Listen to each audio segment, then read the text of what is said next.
initiatique numéro 214 est arrivé. Cette fois-ci, il est consacré au thème suivant, je ne sais ni lire ni écrire. Un thème si important et qui est très familier aux francs-maçons, et bien entendu pas seulement aux francs-maçons. C'est Umberto Eco qui disait « Celui qui ne lit pas n'aura vécu qu'une vie ». Et il ajoutait « Celui qui lit aura vécu 5000, des milliers de vies, toutes celles de tous les personnages des romans, des livres, des exégèses, des recueils qu'il aura lus. » Et puis il aurait certainement pu ajouter que s'il écrit, en plus, il aura en plus la vie de tous ces personnages.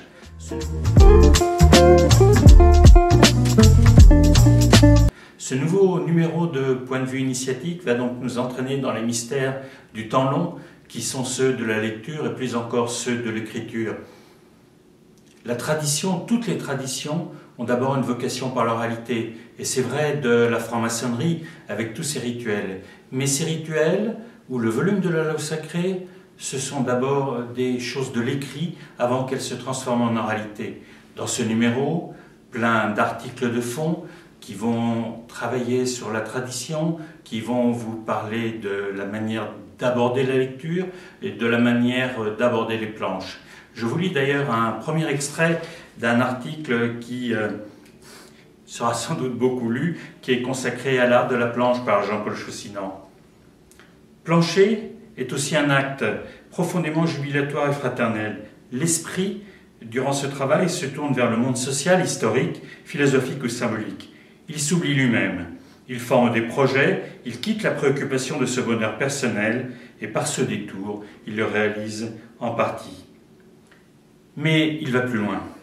Enfin et surtout, la planche peut être un lieu de passage entre le spirituel et le matériel, car nous l'avons dit, toute planche est une construction et à cet égard, une incarnation du principe. Elle est le lieu de la quête de l'esprit et de sa concrétisation. Il y surgit des traits de lumière. Et puis, en dehors de tous ces articles de fond, en dehors de toutes les rubriques que vous connaissez bien dans Point de vue initiatique, 2 entretiens, 2 interviews. La première, c'est celle de Jean Moutappa. On a eu beaucoup de bonheur qu'il accepte de nous donner un entretien. Jean Moutappa, c'est l'homme qui, depuis plus de 30 ans, édite la collection Spiritualité chez l'éditeur Albin Michel. C'est un homme étonnant, c'est un homme qui s'est beaucoup impliqué personnellement dans le dialogue interreligieux. Là, nous l'avons reçu comme l'homme qui aide à la production des livres, qui les produit lui-même d'une certaine manière. Je vous donne 2 extraits de cet entretien où il disait également qu'il y a quelque chose de particulier dans l'homme qui échappe à tous les déterminismes. Qu'ont en commun, la question que nous nous posions, tous les auteurs de la spiritualité à qui vous avez publié, dont la liste est vraiment extraordinaire? C'est l'éditeur de François Cheng, entre autres. La liste, ce sont plus de 30 auteurs. Tous ces livres sont dans nos bibliothèques. Il y a quelque chose de commun entre les auteurs que j'ai le plus suivi, aimé, avec lequel on a eu un vrai parcours. Ce commun est une recherche, un approfondissement de ce que veut dire humanité, sachant que l'homme passe l'homme, comme le disait encore Pascal. Il y a en l'humain quelque chose qui est plus qu'humain, et c'est le lien avec ce quelque chose ou ce quelqu'un dont parlent les traditions. Et puis, il ajoutait un petit quelque chose concernant la construction. Une spiritualité est-elle construction pour l'homme, une élaboration qui ne se reçoit donc pas en héritage? Il répondait ceci: pour qu'il y ait construction, il faut bien qu'il y ait fondation, et celles-ci nous sont transmises en héritage, même si nous pouvons n'accepter cet héritage que sous bénéfice d'inventaire.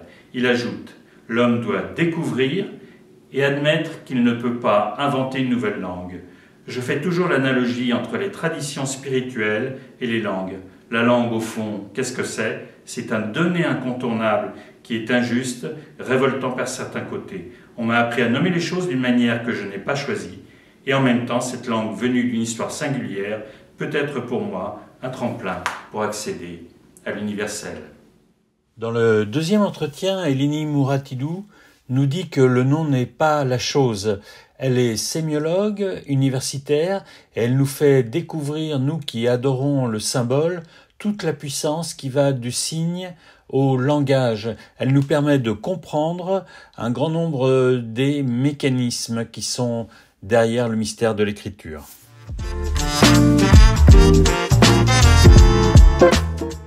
Vous pouvez vous réabonner, aller chercher les anciens points de vue initiatiques sur la boutique numérique que vous retrouvez sur le site internet de la Grande Loge de France, gldf.org. Bonne lecture sur la lecture.